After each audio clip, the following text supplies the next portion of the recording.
Szeretettel köszöntöm Nadzsal Idát, aki Miskolcról indult el, Budapesten, majd Egyesült Államokban is élt, és most egy picit visszatér ide városába, és Isten hozta ide hozzánk Miskolcra. Az ő előadását hallgatjuk meg, a címe a fáraó felébresztése, hogyan kerüljük el a világkatasztrófát, majd ezt követően szünet nélkül jön Ludányi Horváth Attila, aki maja témával foglalkozik. Őt követi Rostás László Miskolcról, akit sokaknak nem kell bemutatni, Nibiru ügyben, majd Dániel Zsuzsanna szintén Miskolcról, a lélekgyógyászat megújulása, és a magyarság szerepe az új világkorszakban, a Gyógyító Fény Alapítvány képviselői nevében. Ez a délutáni menetrend, és akkor át is adom a szót mai vendégünknek, Nadzsal Idának. Köszönöm szépen!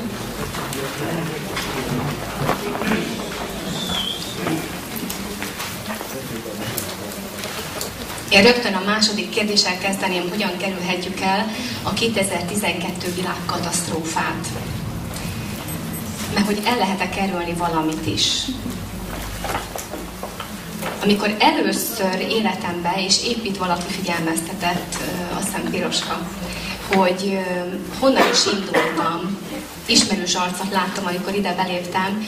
Miskolcon születtem, itt jártam iskolába, aztán később Budapestre kerültem, és elég sok helyen jártam a világban, Indiában jártam, Amerikában, hosszabb időt töltöttem ott 10 évet, voltam Peruban, voltam északon és délen, és elmondhatom, hogy bárhol jártam, mindenkiben volt valami, ami arról szólt, hogy hogyan élheti túl a kríziseket, hogyan élheti túl a mindennapi katasztrófát, ami ő benne belül van.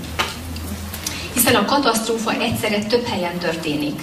Fizikális szinten történik bennünk, abban a lelki, érzelmi szinten, amely rendkívül fontos az életünkben. Történik mentális szinten az szerint, hogy miben hiszünk, mit gondolunk, milyen tudásunk van. Valaki megdöntötte azt a tételt, amit mi eddig úgy hittünk, hogy igaz, és történik spirituális szinten mindaz a változás, ami előttünk van, minden nap. A változás az nem csak 2012-re vonatkozik, az most is jelenleg történik. Az én témám, amit idehoztam, tulajdonképpen az én életem. Az első anyagot beteszed. Ez a Khufu fáraó terv az tulajdonképpen 2000-ben kezdődött el az életembe. Akkor kerültem ki Amerikába. A Khufu terv azért fontos, mert mint talán mindenki nagyon jól látja, a 3 piramis az központi szerepet formál az én életemben. Az a kör, ami itt előtte van, ez itt, ezért rendkívül fontos az út, ahogyan eljutunk a 3-hoz. A történet azért kezdődik 2000-ben, és megpróbálok ide fölmenni egy kicsit, mert így fogok jobban tudni mutogatni. 2003-ban megismerkedtem egy fiatal emberrel Amerikában, aki aztán a férjem lett, és ő elment egyszer Miamiba egy Domján László, talán a név ismerős itt van Magyarországon, az ő ismérlő agykontroll tanfolyamára. Azonban a tanfolyamon 2 terem volt, az egyik az, ahol Domján Laci tartott volna előadást, a másik pedig egy nagyon érdekes címet őrzött. Az volt ráírva Awakening a fáraó. A fáraó felébresztése. Hogy függ ez össze az agykontroll és a fáraó téma?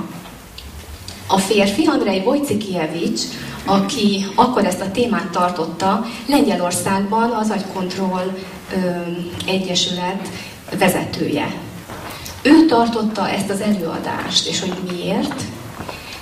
Mert ő foglalkozik hipnózissal, és visszatekintés arra, hogy mi az, ami történt az illető személy előző életében. Hipnotikus regressziónak hívják, talán így ismerős ez a név. Megismerkedett Andrew Lengyelországban Lucina Lobossal, aki hihető vagy nem, különböző üzeneteket kezdett el venni a 80-as évek vége felé. A téma egyetlen egy dologról szólt, az pedig Egyiptom, fáraó, és az, ki építette a piramisokat. Mármint itt Egyiptomban, a Gízai fennsíkban. Az érdekessége az a történetnek, hogy a hipnotizőr nem igazán hitt, és a mai napig nem is hisz semmi olyan dologban, ami arról szól, hogy üzeneteket tud bárki is venni bárhonnan. Úgy gondolja, hogy ez csak az elmének egy bizonyos része, amely a képzeleterő, esetleg egy-két intuitív dolgok összessége, amelyet kombinál az illető személy saját megtapasztalásaival. Ezért volt számára érdekes, amikor megismerkedett Lucina Lobossal, mi is az, ami ehhez a témához köti ezt a hölgyet. Lucina kimondottan egyetlen egy témával foglalkozik csak, Egyiptom. Ki az, aki építette a piramist? Ebből a sok visszatekintésből, amelyet hipnotikus úton végeztek el Lucinán, egy gyűjtemény jött létre, amelyet 2005-ben először Lengyelországban adtak ki. Ez egy dokumentáció. Úgy van leírva a könyvben a szöveg, ahogyan az elhangzott. Aztán német nyelven, majd angol nyelven is lefordították, és 2008-ban ez a könyv került ki magyar nyelven. Ennek a kiadója én vagyok, hiszen így került hozzám ez a téma. A férjem elment erre az előadásra, és amikor jött hazafelé kocsival, elkezdett olyanokat mondani nekem a telefonba, hogy a múmiát föl kell ébreszteni. Hát nevettem rajta, mert biztosan látták, itt is volt az a film, hogy Múmia 1 meg 2, amikor is a múmia különböző módon energiákat vesz, és aztán újraépíti saját magát. Ez nekem nagyon nevetséges. Nagyon jókat nevettem rajta, mert én különben az a személy vagyok, aki azt hiszi el, amit lát és tapasztal. Minden az, ami azon kívül van, a számomra ismeretlen, meghallgatom, de nem hiszek benne. Az én karakteremből fakad ezért, hogy mindig szeretek a forráshoz eljutni. Bármit hallok, azután a hír után megyek, és megnézem, honnan ered, és az eredőig megyek el. Ezért jártam a világ különböző részein, hiszen hiába mondták nekem, hogy van itt egy nagymester, aki tanítja a meditációt, szerettem volna tudni, ki ő. Ezért elutaztam oda, ahol az a mester van, és közvetlen módon kaptam tőle azt, ami tulajdonképpen érték számomra. Szóval az én karakteremből fakad, hogy megismerkedtem Lucina Lobossal a könyv által. A férjemre pedig úgy tekintettem, hogy talán lehet, hogy ez az agykontroll tanfolyam kicsit megbudjasztozta, úgyhogy lehetséges, hogy inkább nem oda kellett volna mennie. Azonban ő kitartóan mondta nekem minden nap, minden héten, hogy a múmiát föl kell ébreszteni. Én tulajdonképpen azért vagyok most itt, mert ő minden nap ezt mondta, súlykolta belém, hogy de én tegyek valamit, mert ő tudja, hogy nekem dolgom van ezzel. Hát, mint mondtam, én nem nagyon hiszek az ilyesmiben, úgyhogy elég sokat nevettem rajta. Azt mondtam, rendben, a könyvet kiadom, hogyha lefordítod nekem a 3., 4., 10. fejezetet, majd elolvasom és megnézem, mi van benne. Ha érdekel, akkor kiadom. És persze így volt lépésről lépésre 2 éven keresztül különböző tesztek segítségével. A férjem átment rajta, úgyhogy ezért a könyv az megjelenhetett. Azonban az én életem ezzel megváltozott. Elsősorban azzal, hogy különböző módon érdekes dolgok kezdtek történni velem Amerikában. A Fáraó című könyvben az 5., 6. és 31. fejezetben Lucina Lobos egy Peruban élő, Don Severianónak hívják, sámánt Sámáról beszél, aki a hegy őrzője. Miért fontos ez a személy? Lucina azt állítja, hogy a piramis építésének idején ő volt az, aki a fáraó mellett dolgozott, és aki nagyon fontos szerepet töltött be ebben a folyamatban. Ez épp egy szertartás után van, ahol is beszél különböző élményeiről, álmairól, ami azért döbbentett meg engem, mert Don Severiano nem tudja, hogy mi van ebben a könyvben. Csak spanyolul tud. Ez a könyv még csak most lesz lefordítva spanyol nyelvre. Hogy lehet az, hogy Lucina Lobos Lengyelországban tudja és üzeneteket vesz egy személyről, aki Peruban van, a Marcahavasi hegyen él, nem igazán megy el más helyekre azon a falon kívül. Ez a falu 3800 méter magasságban van, nagyon nehezen megközelíthető, és mégis ez a személy az, aki egy nagyon fontos kulcs szerepet tölt be ebben a könyvben, és 2012-vel kapcsolatban. Szóval, mint mondtam az előbb, szeretek mindennek utána járni, így amikor 10 év után úgy döntöttem, hogy mégis hazajövök Magyarországra, akkor az utam először Peruba vezetett, és úgy alakult, úgy hozta a sors, hogy el tudtam menni Marcavasiba, és közvetlenül találkoztam Don Severianoval. Én kitüntetésnek érzem, hogy én voltam az első, aki találkozott vele, hiszen az, aki beszélt róla, míg ő sem találkozott vele, tavaly novemberéig. A történet ebben a könyvben, ami le van írva, 2000-ben kezdődött el. Most 2010-et írunk. Nagyon sok idő eltelt azóta. Azonban Severiano ezen a helyen, itt lent a lenti képen, próbálunk épp megbeszélést tartani, ő Tibor, aki véletlenül hozzánk csapódott ott Peruban, aki nagyon jól tud magyarul és spanyolul és egyéb más nyelven, és ő vállalta, hogy följön velünk együtt, és fordít nekünk. Én annak ellenére, hogy fizikálisan nem vagyok túl jól, mégis sikerült feljutnom 4000 méter magasságban. Ez számomra nagyon nagy csoda. Többször is megjártam már azóta ezt a helyet, anélkül, hogy bármilyen testi problémám lenne, hiszen 4000 méter magasságban eléggé nagy az oxigénhiány, ráadásul ott csak kövek vannak, nagyon hamar leszáll a köd, a pára vagy a felhő, ki minek mondja, mert hogy nagyon közel vagyok a felhőkhöz, és nagyon hideg van. Egy csomó olyan viszontagságos dolognak voltunk kitéve ott azok, akik ott voltak, amely igazán megviseli a testet, és ha ott valakiben vannak olyan negatív dolgok, gondolatok, viselkedésbeli problémák, az valószínű ott azon a hegyen nagyon viszont fogja látni mindezt. Az a hegy, az a Marcavasi hegy, az csodákra képes. Míg én ott voltam Ausztráliából és különböző helyekről a világból, jöttek oda emberek csak azért, hogy tisztuljanak. A kövek, amelyekről talán meg is jelent egy könyv, nagyon csodás képek, mert olyan, mintha alakok lennének. Azt mondom, hogy mintha, mert bizonyos szögből nézve azokat a köveket látom azt.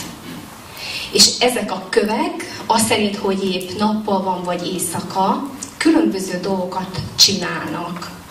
Hogy mondhatnám, lehet, hogy nem mozog a szája, de mégis, hogyha valaki nyitott rá, már pedig velem is megtörtént, pedig én nem hiszek ilyenben, olyan dolgokat hallok, amit én a fizikai törvényszerűség szintjére úgy hoztam le, hogy annyira magason van, annyira meleg vannak közben, délután pedig kezd hirtelen hűvös lenni, hogy a különböző páralecsapódások, a különböző elektromos vagy magnetikus áramlások egyfajta hangot hoznak létre, és hogyha valaki nyitott, az elméjén keresztül rendkívüli módon olyan dolgokra képes érzékelni, amelyet mondjuk máshol nem tett meg.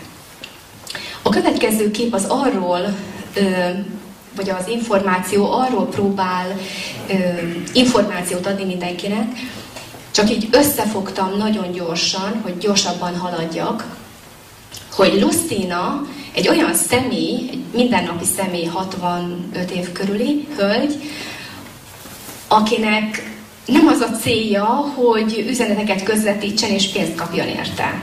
Tehát ő nem ebből él. Az üzenetek jönnek, és nem tud velük mit kezdeni, ezért az a célja, hogy átadja az embereknek. Ez fontos megérteni, hiszen ő neki nem fűződik semmilyen érdeke ahhoz, hogy bármilyen dolgokat mondjon, csak azért, hogy hírneves legyen, vagy sikerorientált módon egy csúcsra jusson. Azonban mégis, amit Lucina csinál, az most bizonyítást kezd nyerni. Mármint arról van szó, ahhoz, hogy a tudósok elhiggyék, hogy Lucina, amit mond, és üzenetként, mint egy intuitív ember vesz, az igaz, az elkezdték bizonyítani, mi is az, amit ő mond. Az első teszt az volt, hogy Lengyelországban van egy olyan hegy, hogy Sléza, az, amely egy nagyon szép, elkülönült helyen van, itt az írás is épp említi. A Lengyelországban van a hegy egy teljesen elkülönült pici részen. A második világháborúban a németek elég nagy kincset, különböző össze-vissza hordott dolgokat ott abban, vagy annak a hegynek a gyomrában rejtettek el. Mivel a tudósok is nagyon régen tudták ezt, és a kincset mindenki szeretné megszerezni, meg hát nagyon sok pénzről, aranyról van szó, így a tudósok elég sok időt töltöttek azzal, hogy megtalálják Sléza hegyén belül ezt a fajta barlangot. Szóval Lucina azt mondta, igen, van ott barlang, és tudom is, hogy hol van a kincs, és megmutatom nektek. A tudósok természetesen azt mondták, kizárt dolog, hogy bármilyen barlang legyen ott, mi 20 éve keressük azt a bejáratot, és minden kőszikla, kizárt dolog, hogy ott bárki is le tudjon ásni.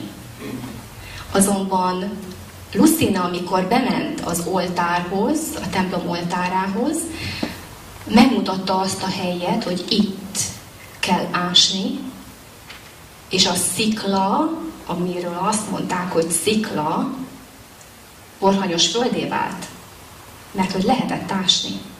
A könyvben, ennél a fejezetnél közlök képeket is arról, hogy valóban 4, 5, 6, helyenként 8 méterre is képesek voltak leásni, és különböző járatokat, szobákat találtak, amelyet már nem lehet eladázni és azt mondani, ott nincs is semmi. Érdekes módon 2 évvel ezelőtt voltam nyáron Slézán, mert hogy az ásatások ott elkezdődtek 2007 tájékán mindenképpen. Az ásatások nagyobb része, hogy mit találtak ott, senki nem tudja. Most be van betonozva a bejárat, minden ablaka, hogy a templomban ne lehessen bemenni, még turista szempontból sem. Ez csak felvetette bennem a kérdést, hogy ha nem volt ott semmi, akkor miért kellett befalazni? Ha meg van ott valami, akkor meg miért nem tudják publikálni, hogy valóban az, amit Lucina mondott, az igaz. A következő szakasz az lett volna, hogy bizonyítást nyerjen Lucina szava, az, amit ő mond, arra lehet adni, lehet hinni neki, az az volt, hogy megtalálják azt a nagy labirintust, amelyet Herodotosz, még az akkori időben lévő Herodotosz, azzal jelzett, hogy 3000 kamra van, amely tartalmazhatja azokat az információkat, tudást, amely tulajdonképpen az emberről szól, az ember történelméről szól. Ez az ásatás Havarában volt, erről is van egy egészen nagy bemutató. Valóban Havarában mit találtak, miért volt nagy felfedezés az, hogy Lucina azt a helyet, amelyet meghatározott, feltártak, és valóban olyan értékes, több mint 50 leletet találtak, amire egy egész konferenciát, 2 napos konferenciát hoztak létre Kairóban. Valóban azt szerettük volna, hogyha mindez a bizonyítás elegendő ahhoz a Kairói Régészeti Társaság legfelsőbb bizottságának, hogy megengedjék Gízába arra a helyre lehessen bemenni, amit Lucina már 2000 óta mond, van ott egy hely azon a platón, amelynek feltárása rendkívül fontos lenne, hiszen ott van az a múmia, amely tulajdonképpen egy céllal lett oda elhelyezve. A kairói konferencia, mint említettem, április 1-én és 2-án volt, amelyre szintén meghívást kaptam, és én nem vagyok régész, nem is vagyok tudós, így hát én külön megtisztelve éreztem magamat, hogy egy ilyen nagymérvű konferencián részt vehettem, és ott kapcsolatba kerülhettem nagyon nagy nevű emberekkel. Ez a konferencia azért volt fontos, mert tulajdonképpen arról szólt, hogy Havarában azok a tárgyak, amelyeket találtak, azok nagymérvű, eddig fel nem tárt dolgokat és ismereteket adnak számunkra, megváltoztatják azt a történelmet, amit eddig úgy gondoltunk, hogy az úgy volt. Ez az a hely, amely itt ez a személy áll, ez az a hely, amely rendkívül fontos az ásatás szempontjából. Ez itt mögötte egy templom, amelynek a felújítása során létre tudnánk hozni, hogy a körülötte lévő rész is felújításra kerüljön, és ezért ez a terület felnyitásra kerülhetne. A Lengyelországban lévő ülések arról szóltak, hogy mit kellene tennünk nekünk embereknek. Mint említettem, több szinten történik a változás. És azt is említettem, hogy az X bolygó, ugyan eddig még nem említettem, de hogy az X bolygó nagyon fontos téma a 2012-es időszakban. Nem azért vagyok itt, hogy bárkit elkeserítsek. Az információ az, ami nekem birtokomban van, szeretném megosztani mindenkivel, hogy több legyen mindaz a fejben arról a témáról, hogy lehetséges, hogy van X bolygó, vagy lehetséges, hogy tényleg valami közeledik. Az információ szerint valóban történik nagy változás. Ez az információ ugye a dátum szerint 2009. március 23-án történt, mely elmondja, hogy egy hónappal később a Szaturnusz felé tart az a fajta X bolygó, vagy X jelenség, amiről feltehetően Lucina, mint az üzeneteket vevője, már tudott. Ez a kép, amelyet létrehozott, vagy megrajzolt, ez azért fontos, mert ez pontosan azt írja le, hogy hogyan látható az a jelenség, amely ugye, mint tudjuk, az űrben nem egyenesen mennek csak így a dolgok, hanem egy bizonyos pályán haladnak, és ezért ennek a jelenségnek is, vagy bolygónak is a mozgás iránya egy ilyen cikszakot ír le. Ez itt balról a harmadik a Föld, és ugye ez itt a nap. Nagyon fontos, hogy milyen pályát ír le ez a Nibiru, és hogyan távozik, mely irányba távozik. A következő kép arról szól, hogy ha lenne védelmi rendszere a Földnek, mert hogy a Faro Project arra épít, hogy védelmi rendszert hozzon létre a Föld körül, akkor mindez a változás, ami itt látható, ez a burok, amely a Föld területén külső burkán van, ez tulajdonképpen megakadályozná azt, hogy ez a csóva megüsse a Földet. Természetesen akkor is óriási változások történnek, fizikális szinten is a Földön. Ha pedig nem történik meg ez a fajta védőburok, akkor a cikcak, mintha egy ostort mozdítanánk, az ostor vége hirtelen a farokrész miatt ide kerül, és rendkívül sok meteorit szennyeződéssel a Földet valóban több szempontból is sértheti. Ez az X jelenség. Mert idáig úgy gondoltam, hogy amit mondok, az hülyeség, badarság, és én csak elmondom, mert nekem azt mondták, mondjam. Vannak, akik úgy ítéltek meg, hogy hát ez az Ida biztos bolond. Biztos elment az esze, hogy ilyenről beszél, még le is van rajzolva, hogy jön egy Nibiru, és most katasztrófa lesz. Azonban ez a hír, ez teljesen friss. Február 19 és 23-a között a Hubble nevezetű űrszonda ezt a fotót készítette, és lehet, hogy onnan messziről talán jobban látszik, de mint hogyha lenne itt valami ilyen sűrűsödés. És lehet mondani rá, hogy ez csak egy meteor, lehet azt is mondani rá, hogy esetleg két meteor összeütközéséről van szó, de a következő kép, ez a jegyzet volt, ehhez csatolták, amikor is a NASA különböző módon vélekedik arról, hogy mi lehet tulajdonképpen ez a jelenség. Mert hogy ilyenről nem készült még kép, soha nem látta senki, hogy miből jöhetett létre ez a sűrűségű, még akkor is, ha két aszteroida ütközött össze. A válasz senki nem tudja rá, de ez az információ most itt Miskolcon látott napvilágot, tehát önök vagy te vagy az, aki először ezt a képet látja. Azért gondoltam, hogy elhozom ezt, hogy bizonyítsam, hogy amit mondanak emberek, vagy talán ez a projekt is mond, ez nem vicc. Lehet, hogy talán komolyan kéne venni. Énki azt is mondja, hogy úgy gondolja, a népeknek, a világnak össze kellene fognia több szinten.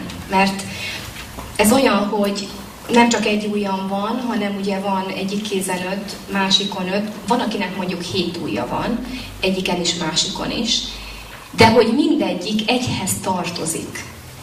És hogy ezért az egynek nagyon fontos szerepe van. És úgy gondolom, ha lehet, akkor mindenek előtt, mind aki itt van, azon is múlik, hogy mi az, ami történik majd a világban. A változás, mint mondtam, a te vagy önök kezében van. Ez a hely, úgy gondolom, hogy fontos ahhoz, hogy meglássuk, mi az, ami fizikális szinten is történhet a világban. A következő összeállítás az arról szól, hogy Lusztina férjhez ment. Véletlen vagy nem véletlen. Lengyelországban él egy hölgy, Lusztina Lobos, aki intuitív megérzéseivel elmegy Gízába, és meghatározza azt a helyet, hogy hol van a múmia teste.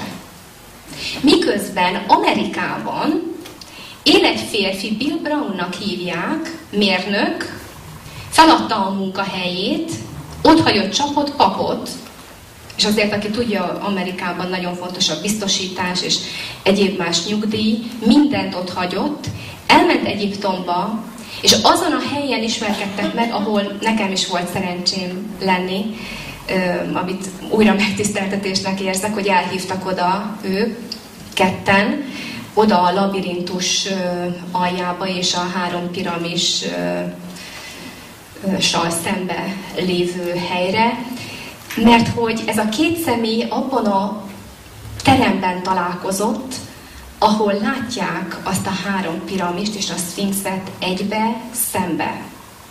2 külön helyről jöttek, és mindkettőnek ugyanaz volt a célja, és azon a helyen találkoztak. Azóta férj és feleség. Az egyik csak lengyelül tud, a másik angolul. De mégis kommunikálnak. Mert van olyan nyelv, amit nem szónak hívnak. És az, ahogyan ők megismerkedtek, és ahogyan aztán én része lettem ennek, az számomra is véletlen és csoda, mint mondtam, hiszen én nem a hitrendszerben élek inkább, hanem 2 lábbal a földön szeretek lenni. Szóval Bill Brown, ő itt, Bill Brown, épp nyilatkozik, rengeteg rádió, televízió, a National Geographic, a Discovery Channel, különböző helyen már készítettek filmeket velük, pontosan annak igazolására, hogy hova akarnak eljutni mindazzal az információval, ami a birtokukban van.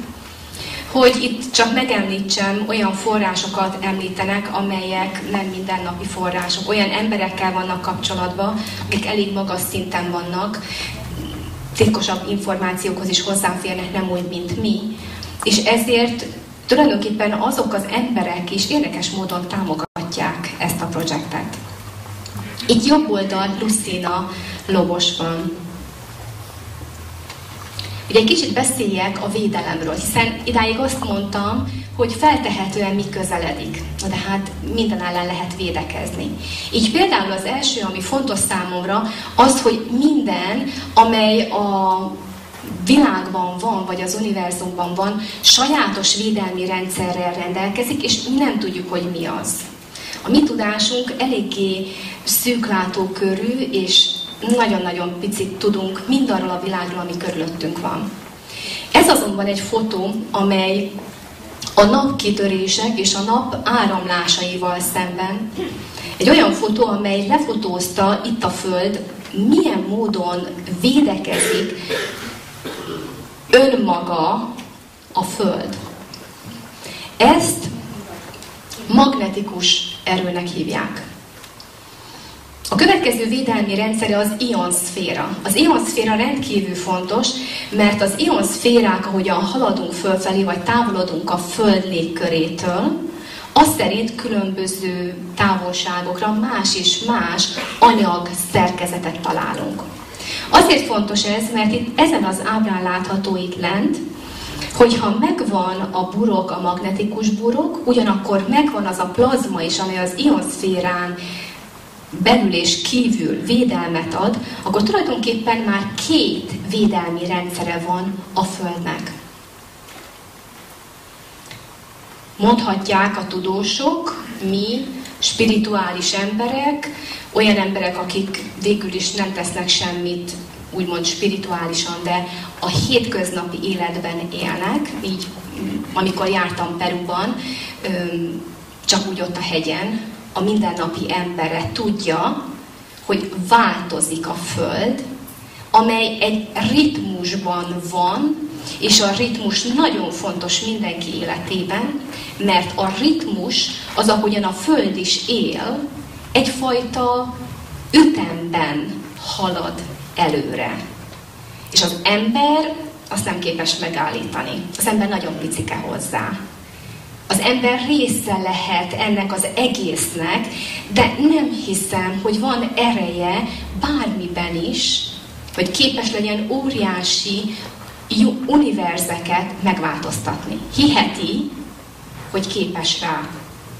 Azonban, mint ahogyan egyetlen egy elektron képes megváltoztatni mozgását, és az atommag körül pörögni gyorsabban vagy lassabban, ütközni, vagy épp egy más pályára térni, más atommaghoz közeledni, ugyanúgy valóban minden ember képes megtenni a saját szintjén a változást, azt, amely generálja majd azt az energiát, amely létrehozza majd az egységet. Tehát ahogyan az előző előadóknál már én magam is hallottam, és rendkívül érdekes előadásokat hallottam, valóban a kicsi valamilyen módon egy egységet képezhet a nagyjal, de a nagy ugyanúgy hat a kicsire. Így, amikor azt mondom, hogy az ionszféra az egy nagyon-nagyon pici egység, de nagyon-nagyon fontos. A klímaváltozás is ezzel kapcsolatos. Ha megváltozik valami, és a burok megsérül, akkor létrejön egyfajta változás. Például a szökőárak, vagy hurikán, amelyben én magamnak is volt része, így az az autó, ami most itt áll lent a parkolóban, szegénykém ő is részese volt, több mint 1-1,5 méter magas vízben próbáltam vele haladni bárhova is, és csak egyetlen egy óra alatt történt, hogy a vízszint megemelkedett. És ott emberek szaladgáltak jobbra-balra, hogy eljussanak a víz útjából. És rendkívül rémisztő. Azért vagyok itt, hogy elsősorban fölhívjam a figyelmemet, hogy még mielőtt elesnénk, csücsüljünk le, mondja úgymond a magyar is.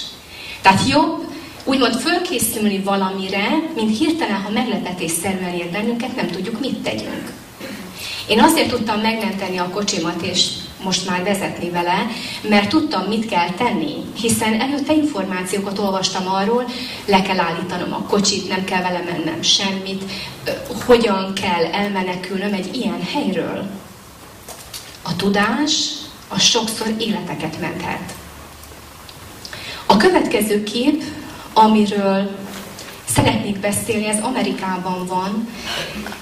Látható, hogy több olyan hely és alagútrendszer van kiépítve, amelyet nem most kezdtek már el Amerikában, hanem nagyon régen. És amely azért fontos, mert egy ilyenfajta bejutási lehetősége van annak, aki abban az alagútrendszerben aztán egy bizonyos helyet kaphat. Saját klímarendszere van, a dzsungelből különböző növényeket hoztak, amely a levegőt hozza létre, az oxigént, amelyet visszacirkuláltatnak abba a térbe, ahol az emberek lehetnek. Ez egy egész rendszer, amely akkor is él, vagy működhet, hogyha senki a föld felszínén nem él, hosszú időn keresztül. A fáraó felébresztésű projekt ezért jött létre, hogy létrehozza azt a védelmet, amit a fizikális szinten próbálunk minél hamarabb megteremteni. Az alsó, itt ez a weboldal, ez egy lengyel, orosz, angol, német, talán még valami más nyelven is van, elérhető azok számára, akik más nyelven is tudnak, mint magyar. Ez itt a címerük. És hát miért fontos ez? Azért, mert Lucina azt az üzeneteket vette, hogy az ősi írásokban valóban beszélnek egy szerkezetről, és az érdekesség, hogy Peruban Don Severiano, anélkül, hogy tudta volna, hogy én miért vagyok ott, mert én nem mondtam neki, csak elmentem, mint egy turista, olyan álmokról beszél, ami egy szerkezetről szól, és állítja Severiano, hogy neki ezt a szerkezetet 1. meg kell találnia, 2. be kell indítania, és 3. hogy az embereket megmentse. És én ezen ledöbbentem. Mert hogyan mondhatja ő el egy hotelnek a alsó szintjén, hogy ő neki milyen álmai vannak, és nekem, ki messziről jöttem. De az információ eljutott hozzám, és én csodálkoztam, hogy mégiscsak valahogy összepasszolnak az elemek. Fura módon. Véletlenül vagy nem véletlenül. De a kapocs az jelen van. Egy eszköz, ami rendkívül fontos. Ez az eszköz azon a helyen van, amelyet, mint említettem, ott a Kefrén piramis előtt van, egy bizonyos helyen, ahol azt a múmiát, ha megtaláljuk és behelyezzük a nagy piramisba, akkor egyfajta ion, a pozitív és a negatív ion találkozásából jön létre egy olyan elváltozás, amely itt a bal oldalt látható. Ez itt egy nagyon fontos szerkezet, ez itt belül van, a szarkofág belső részében, ez itt a nagy piramis. És azt gondolom, hogy ez egy időkapszula, amely akkor indulhat be, amikor minden, úgymond a múmia megtalálása és felszínre hozása, tehát ezért a könyvcíme a fáraó felébresztése, itt szimbolikusan létrejönne és megvalósulna. Ez egyfajta belső mérnöki rajz, hogy hogyan is változik, vagy változna az a rendszer, amelynek segítségével a piramis csúcsán ez a fajta energia kiáramlik. Miért fontos ez? Hiszen talán nem itt, hanem igen, a tegnapi előadáson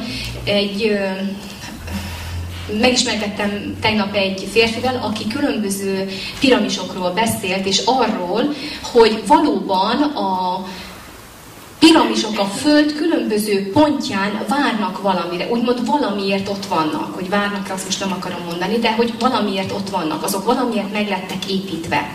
És hogy mondta ő tegnap, hogy valószínű ez a kapcsolati pont. Hogyha itt beindul ez a rendszer, ez nagyon fontos, hogy ez az áram, ez az energia, amely kiáramlik ebből a piramisból. Ez egy intenzív, felfelé ható, nagyon intenzív fehér fénysugárként van jelen, mely eléri az ionszférát, és az ionszférán keresztül a Föld különböző pontjain ezek a piramisok szintén beindulnak, és mint egy védelmi rendszer, azok a piramisok azon a helyen a saját fénycsóvájuk segítségével hozzák létre majd azt a burkot, azt a plusz energiaburkot, amely a Föld ionszférájával találkozik együtt. Így. Itt látható fölül, tehát ez egy örök áramlás, amely létrehozhatja ezt a változást, mint egy esőcsepp. A könyv lengyel nyelven, mint említettem, megjelent, tehát ha valaki lengyelül tud, épp jelenleg keresek valakit, aki lengyelül jól tud, és magyarul is, aki a könyv második részét tudná segíteni, lefordítani, hogy minél hamarabb magyar nyelven is megjelenjenek azok az üzenetek, amelyeket Lucina Lobos az elmúlt 10 év alatt üzenetként vett, több mint 105 van ebből. Ez a kép egy nagyon fontos, ez épp a helyszínt jelzi. Azzal kapcsolatban épp az előző előadóval épp erről beszéltem, hogy ez a csillagkép itt, ez itt a sárkány, ez itt van a feje. A sárkánynak ezen a helyen van a szíve, ez itt egy bolygó, vagy egy csillag, amely meghatározza, és pont ez a hely az, amely feltárásra kerülne. És hogy időszámításunk előtt, ugye, 4493-ban ez a csillagkép volt akkor jelen. Ez a sok számítás, ezek a mértani számítások, ezek mind pontosan ezeket a bolygókat vagy csillagképleteket rávetítve megmondják, hogy hol, mikor, mert hogy ezt is időrendi sorrendben érdemes föltárni, nem pedig úgy össze-vissza. Mert hogy a világban különben rend van, ha nekünk otthon a hálónkban nincs is, de minden a világban rendre törekszik. És az, ahogyan elhelyezkednek a bolygók, vagy a csillagok az égbolton, és amelyek letükröződéseként a Földön különböző dolgokat találunk, azok nem véletlenszerűek. Azok valamiért, valamikor oda lettek építve és helyezve egy bizonyos céllal, így az utókor számára.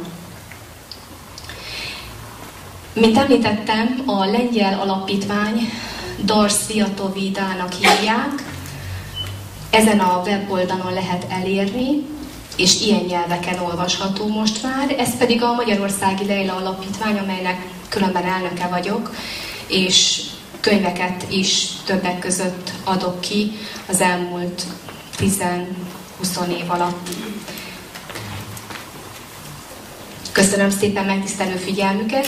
Kérem, hogy a weboldalon keresztül, illetve a kufu2012@gmail-en keresztül, ha tud valaki ötletekkel, vagy egyéb más dolgokkal szolgálni, akkor minél hamarabb jelentkezzen. Van még egy rövid információm az ásatásról, ami Havarában volt. Ott azon csak gyorsan átmegyek, képeket bemutatok. Itt ez az Andrew Wojcickiewicz bal oldalt, aki a könyvnek a szerzője, ő Ozman, akivel találkozni fogunk áprilisban, mert április 18 és 25-e között szervezünk egy utat Egyiptomba, ezzel a céllal, amiért most elmondtam, annak a helynek a megközelítése véget, illetve nekem az ásatás vagy felújítás elkezdésével kapcsolatban kell intézkednem. Ez itt jobb oldalt a Kairói Egyetem Régészeti Társaságának fő dékánja, ő pedig Bill Brown, amikor is megkötötték ezt az első szerződést, hogy együtt tudnak dolgozni. Ez két alapítványnak az együttműködése, tehát mint mondom, ez egy régészeti ásatással van együtt. Tehát Lucina szavai nem arról szólnak, hogy csak mond valamit, majd biztos megtörténik a jövőben, mert jósol. Hát ő nem jósol. Ő kézenfekvő dolgokat, értéket visz mindabba, amit mond, és szemmel láthatóan piramisok kezdednek teljesen elénk jönni látható módon mi is az, ami ott volt, vagy mi is az, ami ott látható. Ez itt Havarában a föld alatti ásatásoknak egy bizonyos vizsgálata, ezeken a helyeken vannak feltárások, egyre mélyebbre és mélyebbre haladva egyre több olyan dolgot találtak, amely bizonyítottan óriási feltárás, nagyon nagy eredmények. Ez a feltehető piramistól egy bizonyos távolságra a labirintusnak a bejárata. Én április 4-én voltam ott, és a ásatást lezárták. Amikor ott voltam 4-én Havarában, akkor Lucina újra meghatározott egy helyet, hogy hol gondolja, hogy akkor most ott kellene többet ásni. Ahhoz, hogy a georadar, biztos ismeri mindenki, hogy egy olyan eszköz, amelyet a régészek használnak ahhoz, hogy egy sík területen meg tudják határozni ilyen magnetikus sugárzással, hogy a föld mélyében milyen távolságra mi található. Lehet ott vízér, vagy föld, vagy különböző kőzetek. Tehát ezt nagyon gyakran használják régészek. Szóval egy ilyen vizsgálatot akartak ott csinálni, és ehhez kellett, hogy egy traktort oda küldjenek, és az elegyenegesse a földet. Ez egy nagyon fontos előzmény kell, hogy legyen. Ezt a vizsgálatot csak teljesen egyenes felszínen lehet csinálni. Csak azért ismétlem ezt újra és újra, mert ha nem megy oda ez a kis traktor, hogy elegyenegesse a földet, akkor nem szakadt volna be a kereke. És mivel beszakadt a kereke pont azon a helyen, ahol Lucina mondta, hogy kell ásni, így ugye ki kellett azt húzni. Viszont mivel megtaláltuk azt a nagy bejáratot, amit most már lezártak, de nem tudjuk, hogy miért zártak le. Hát végre az volt a cél, hogy megtaláljuk, nem? Így most már nem tudunk oda visszamenni, úgymond folytatni az ásatást. De azt viszont hallottam, hogy másik oldalon viszont, itt egy Nílusnak egy leágazása van, japán társaság vette kezébe a dolgokat, és ott ők a másik oldalon kezdtek feltárásokat. Csak az a kérdés, hogy ha tényleg ott nincsen semmi, akkor nekünk miért nem lehetett tovább ásni? Másoknak pedig miért adnak engedélyt egy másik oldalon? A következő képek azt mutatják meg, hogy idáig, még egyszer mondom, idáig senki nem látta azokat az oszlopokat, vagy termeket, amelyekről a fáma szól. Ezek mind feltételezések arról, hogy hogyan nézhet ki a labirintus belseje. Tehát nem, hogy valaki készpénznek vegye, hogy ez így néz ki. Ezek elképzelések, víziók arról, hogy feltehetően így fog kinézni, hogyha ott valaki megtalálja a labirintust, és ezeket az oszlopokat fogja látni. Ilyen termeket fog látni, ezek mind-mind csak feltételezések.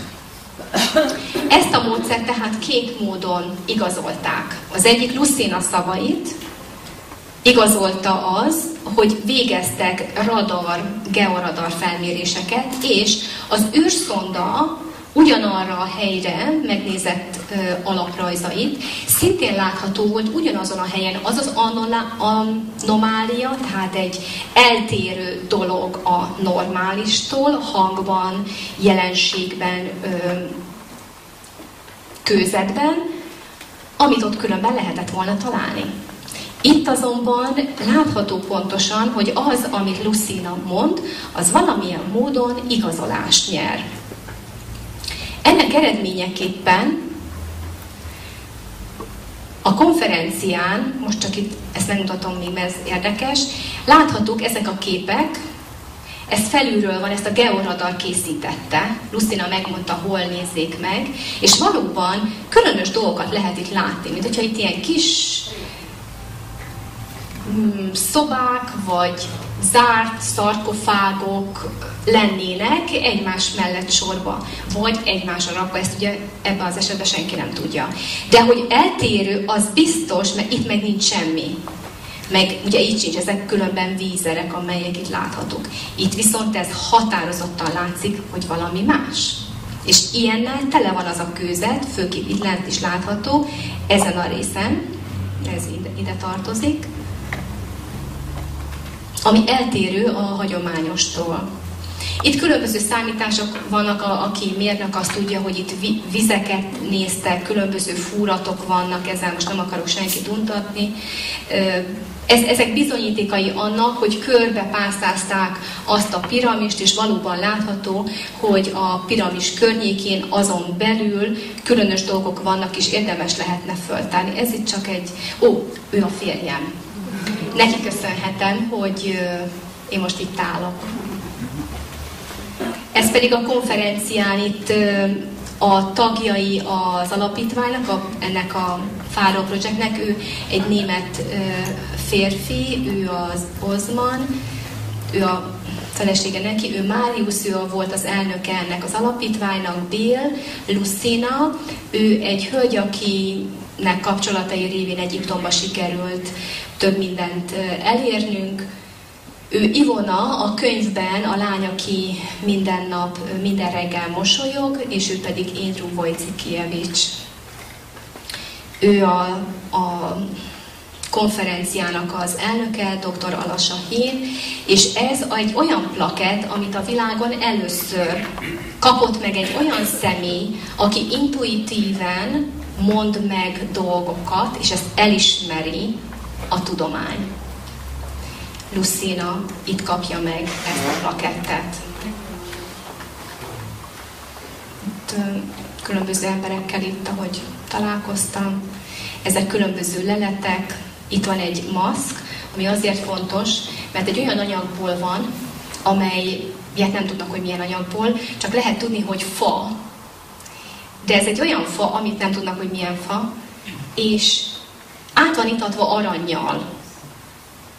De hogy lehet fát átítatni így arannyal, azt sem tudja senki. Ez a maszk kb. 3000 éves, és azért érdekes, mert egyrészt van füle, másodszorban nem csak az arc első részén van, hanem teljesen körbeveszi a fejet. De hogy lehet valamire ráhúzni a maszkot? Nem tudom. De ezt találták többek között. Ez a két alapítványnak a vezetője, és a cél, hogy a Kefrén piramis előtt lévő templomot minél hamarabb felújítsuk, amelynek területe lenne ennek a múmiának a feltárása is, és hogy ezt minél hamarabb napvilágra hozzuk, mert a szerkezet, amely akkor annak idején céllal lett ott eltemetve és otthagyva, annak itt van most időszerűsége, hogy félrejusson. Hát itt csak én vagyok. Ez a templomnak a része, ami hieroglifák vannak, itt talán annyira nem látszik jól, de eléggé el vannak kopva, de ez is a cél, hogy mindenképpen ezt felújítsuk. Miért? Hát én amikor itt voltam, ez 3 szintből áll, és a 3 szint az olyan mérhetetlen bűzt enged magából, hogy oda inkább nem megy senki. Tehát ez a cél, hogy nem menjen oda senki. Mert hogy mindenki oda jár WC-re. Mert a gízai fennsíkon nincsen semmilyen mellékhelység, és az emberek előszeretettel ebbe a templomba mennek. A cél ezért az lenne, hogy egyrészt ezt a területet föltisztítsuk, mert hogyha föl van tisztítva, és a turista nevezetességeknek egyik ékessége lehet, akkor egyrészt mi is megkapjuk azt a lehetőséget, hogy bejutunk a gízai fennsíkra, ami nagyon nagy szó, mert jogszabályba leírt az egyiptomi jogba, hogy 2012-ig nem lehet a gízai fennsíkon ásni. Tilos. Miért pont 2012-ig, azt se tudom, csak van egy ilyen paragrafus. De felújítani lehet. azt nem tiltja a jogszabály. Úgyhogy ezért gondoltam, hogy miért ne lehetne mégis bemenni úgy, hogyha a felújításra kérjük meg az engedélyt, amely tartalmazza azt a területet, ahol a múmia teste is van, és mivel úgyis feltisztításról van szó, jó pár méterre engedélyezik, hogy eltakarítsuk a szennyt, és ennek segítségével talán közelebb juthatnánk a megoldáshoz. Mert ugye ez lényeges, minden olyan eddig bizonyított dolgot, amelyet Lucina mondott, érdekes módon mindig leállították. Volt valami, ami csak nem passzolt össze a dologgal. És úgy gondolom, hogy a magyaroknak rendkívül fontos szerepe lehet ebben a dologban. Már csak azért is, mint ahogy hallottam az első előadót, a mag. Mert ugye a mag az, amelyet el lehet hinteni. Ugye? Jó földbe, jó időben. És az időzítés nagyon fontos. És azt gondolom, hogy ha engem, aki különben, mint említettem, nem vagyok tudományos munkatárs, az üzenet azt mondta, hogy az idát beveszik a projektbe, a buliba, így hát gondoltam, mégiscsak kéne vele csinálni valamit, és én magam nem tudok. Tehát a célom az, hogy megosszam mindazokkal, akik anyanyelvi szinten beszélnek magyarul, az legyen bármilyen más ország, de beszélik a nyelvet, hogy elmondhassam nekik, minek vagyok részese, és ha úgy gondolják, hogy tudnak támogatni azzal, ami nekik van, akkor úgy gondolom, hogy együtt tudjuk megteremteni azt, amiről ez a projekt szól. És hát ennek az ablakából, ahol, mint mondtam, voltam elszállásolva, láttam az ablakomból, pontosabban az ágyamból készítettem ezt a fotót.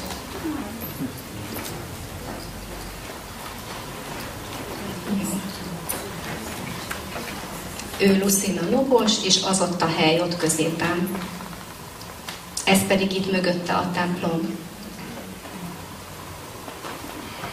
És ez az a maszk, ami rendkívül fontos, mert ez az, ami az egész lendületét megadta ennek a konferenciának, amelyen kint voltam, és ezután kezdődött el aztán történni egy csomó minden. Köszönöm mindenki megtisztelő figyelmét, és szeretném, ha mindenki azt érezni, hogy a világban sok olyan dolog van, amiért érdemes élni, és érdemes megtartani, és megosztani azt, amink van.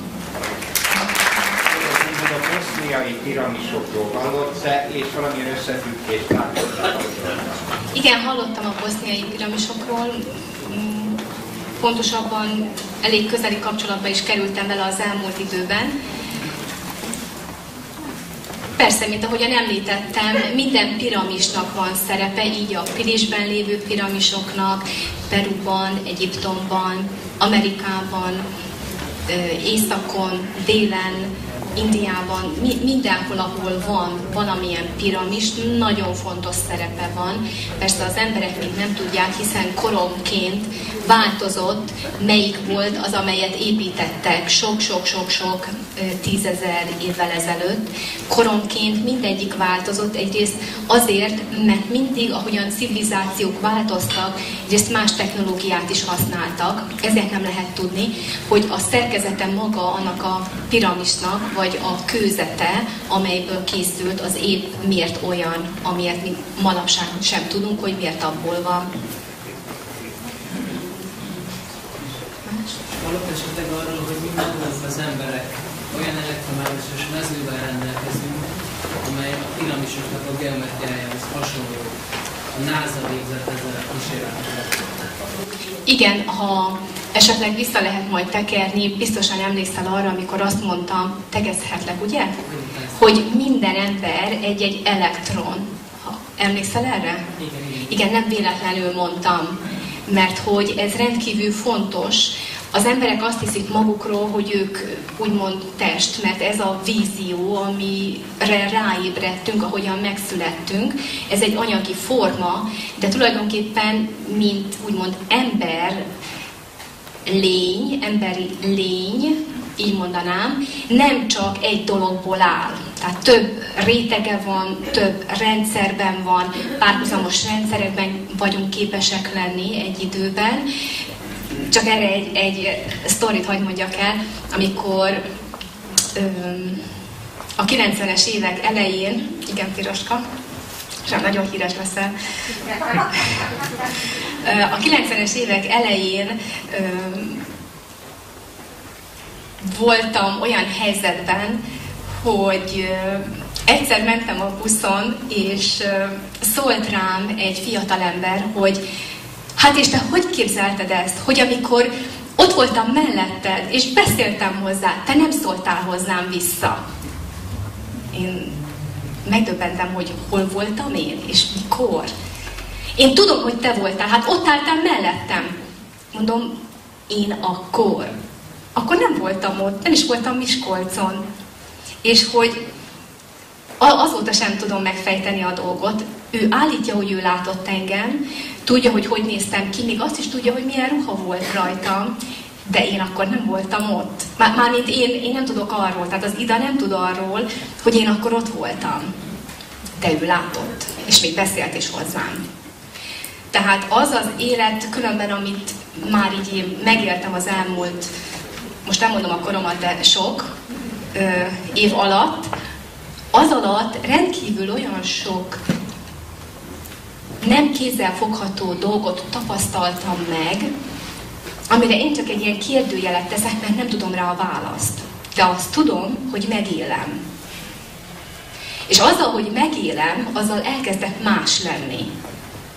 Nem mondom, hogy ez csoda, nem mondom, hogy különleges képesség, hiszen mindenki különleges képességű. Mindenki ott, ahol van a saját helyén, képes tenni valamit, ami más, és ettől szép.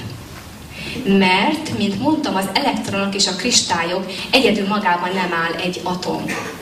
Fontos, hogy legyenek hozzá társak, legyenek lábai, legyenek kapcsolódási pontok, hogyha valaki a kémiát ismeri a vegyértékek alapján, hogy mely anyag, mely kristályszerkezet mivel képes együtt lenni, és egyfajta harmóniát létrehozni.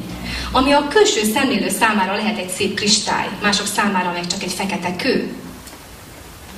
De maga az, ahogyan vagyunk, az csak nézőpont kérdése. És ezért mondtam, rajtad múlik, hogy mi lesz belőled. Hogy mire vagy képes, ott, ahol vagy. Mert nem a világot kell megmenteni, saját magunkat kell megmenteni, a saját katasztrófáink, a saját kríziseink és saját konfliktusaink elől ahhoz, hogy bárki először ki tudjon nézni abból a zárt világból, amelyet az ego fogva tart. Hosszú éveken át. Vannak, akiknek egy életen át. És hogyha vannak olyan emberek, akik képesek látni, hogy az idő megváltozott. Ha épp most a szünetben mondtam itt valakinek, hogy én nem tudom, hogy történt, hogy lehet az, hogy az elmúlt pár hónapban gyakran teszem meg Miskolc és Budapest között az utat, hogy 2 óra 15 perc, 2 óra 10 perc körül szokott lenni. Most hogy lehet, hogy amikor jöttem tegnap, 1 óra 45-50 percbe telt? Komolyan, ugyanazon az úton jövök. Mi történt abban az időben? Mert nem tudom megmondani. De történnek érdekes dolgok. Elég van? Jó, szívesen. Valakinek még van valami kérdése? Nem vagy nyugton egy ilyen gondolat, amit meg kell osztani, hogy egyrészt tudom azt, hogy az elején, tehát hogyha ezt hátrahagyták, hogyha ilyen nagy horderejű ez a eszköz, vagy ez a megoldás az emberiség szempontjából, biztos, hogy nem mindent egy lapra tettek fel. Hát az biztos, hogy többféle megoldás is van ugyanarra arra a fontos ügyre, mert biztosan akartak menni. Na most én nekem eljutott egy olyan információ hozzám, hogy mivel a Szent Koronának is van egy ilyen szerkezeti kódja, aminek a megfejtésével lehet aktiválni ezeket a piramisokat is. És a Szent Korona is bizonyos szempontoknak kell, hogy megfeleljen az egyik körülmény, hogy aktiválódni tudjon, hogy ez iránt esetleg volt-e már valamilyen elmozdulásod, vagy érdeklődésed, mert biztos igaz, hogy nem csak egy verzió van ugyanarra a dologra.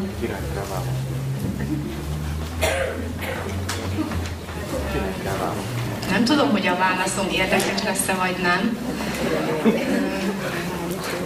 Tulajdonképpen több lábon áll minden. Azzal a résszel, amit kezdtél mondani, tegeződhetünk, ugye? Köszönöm szépen, megtisztelsz. Azzal, ahogyan, mint említettem az előbb, egy atom nem áll magában. Ezért minden időben és térben, és anélkül, az a nélkült értsd úgy, hogy nincs tér és nincs idő, mégis összefüggnek a dolgok. És nem mondhatom, hogy ami jobb oldalt van, az fontosabb, mint ami bal oldalt van.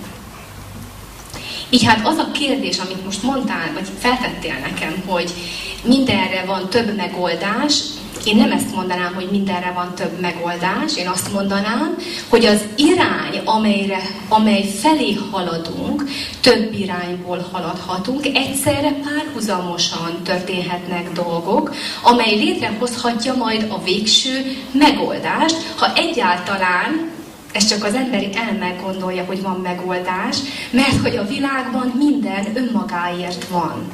Ez egy ciklus, egy ritmus, akarom vagy nem akarom, akkor is így fog menni, mert én csak ilyen ütemben tudom csinálni. Ezért vannak olyanok, akik lassabbak, vannak, akik gyorsabbak, és lehet, hogy aki a lassú, azt mondom rá a magyar közmondás szerint, lassú vízpartot mos, ugyanúgy el fogja érni azt a pontot, amivel te háromszor megjárod ugyanazt. De ez nem baj, ez nem rossz, vagy jó. Ez csak az agy, vagy az elme csinálja, hogy ketté osztja azt a világot, amelyet te látsz.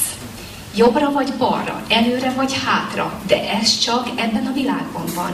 És mint említettem, mérhetetlen mennyiségű más világok vannak, amelyben nem azért fontos, hogy higgyél vagy tudjál, mert akkor lehet utazgatni, mert nem ez a célja. De tudatára ébredhetsz, és itt van nagyon fontos szerepe annak, hogy képes-e valaki felébredni arra, hogy ki ő, vagy mi az élet, vagy mi egy másik. Mert ha megtapasztalod azt a tudatállapotot, akkor már nem lesz neked kérdés, hogy milyen színű blúzt vegyél föl, mert jó neked egy szín, de lehet, hogy csak azt veszed föl épp, ami jön, és az épp passzol az akkori hangulatoddal, érzéseddel, az, ami benned van. De nem kell hozzá gondolkodnod, hanem teszed csak úgy, mert magától megtörténik. És az a világ, amelyben mi most próbálunk belehelyezkedni, ahol az idő fölgyorsul, legalább 20-szor olyan gyorsabban történik minden, mint ezelőtt 20-30-40 évvel, nagyon gyorsan kell fölfogni mindent, megtapasztalni, mérhetetlen mennyiségű sok új vezető, tanító, tanácsadó van. Én inkább azt mondom, magamat szeretném tanítani. Mert azzal, ahogy tanítom magamat, ahogy élem azt a pillanatot, ahogy tapasztalom, az már elég ahhoz, hogy másoknak lehessek példa. Ha valaki akarja, nem engem kell követni, csak saját magadat kövesd. És az értékrendszer az rendkívül fontos. És hogy van-e kapcsolat a koronával? Hogyne. Amikor hazajöttem Magyarországról, kaptam egy telefont, ugyan az egyik magazinban írtam egy 14 oldalas cikket, arra kértek föl ezzel a témával kapcsolatban, hogy Fáraó, Peru, mit kerestem én Don Severiano-val 4000 méter magasságban. Egy telefont kaptam, egy hölgy telefonált azzal kapcsolatban, hogy ő tudja, hogy nekem dolgom van a koronával.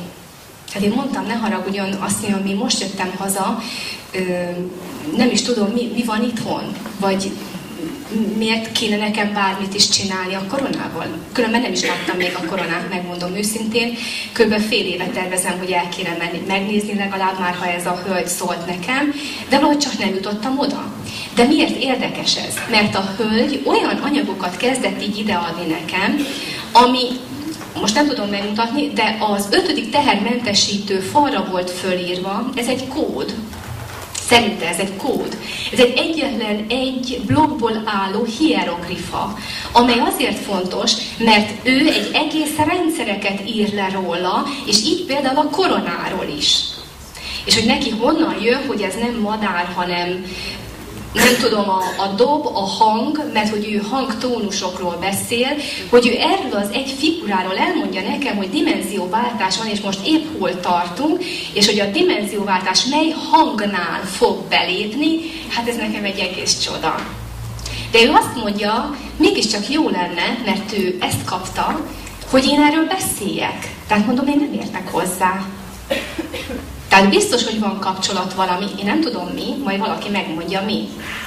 Én mindig arra megyek, amerre úgy gondolom, hogy az az erő visz, aminél én tehetek valamit. Elsősorban megosztani azt, amin van. Így például elsősorban az információ.